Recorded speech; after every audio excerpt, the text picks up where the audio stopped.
আপনাদের কাছে আমার প্রশ্ন, আগামী নির্বাচনে যদি জামাত ইসলাম ক্ষমতায় আসে তাহলে দেশের কতটুকু উন্নতি হবে? আগামী নির্বাচনে যদি ইসলামিক দল যদি এই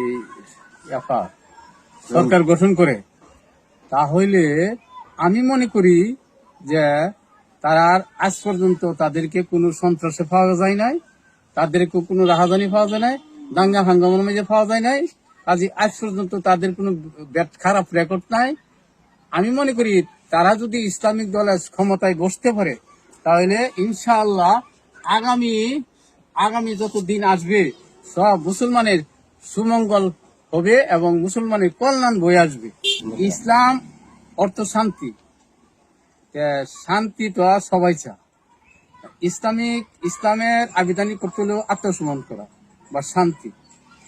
শান্তি যদি পাইতে হয় তাহলে আমরা আল্লাহ তাআলার এই আইনের ভিতরে ঢুকতে হবে। আল্লাহ তাআলা আমাদেরকে মানুষকে রিজিক দাতা, পালন কর্তা, সৃষ্টিকর্তা সবকিছু আল্লাহ তাআলা করে।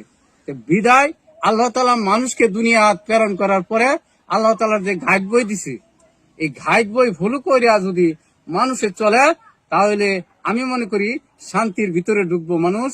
আর সেই গাইড বই সংবরণ করতেছে, সেই গাইড বই ধারণ করতেছে ইসলামিক দলেরা।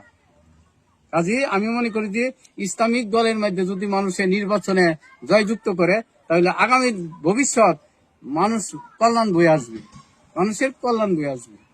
আগামী নির্বাচনে আপনি কোন দলকে ভোট দিবেন? আগামী নির্বাচন না, আমি তো ইসলামিক দল করি, আমি অনেক সময় আগে করি। এখন যখন আল্লাহ রহমত সুযোগ সুবিধা দিছে, এখন তো আমি ইসলাম ছাড়ার কোনো কথাই নাই। ধন্যবাদ আপনাকে।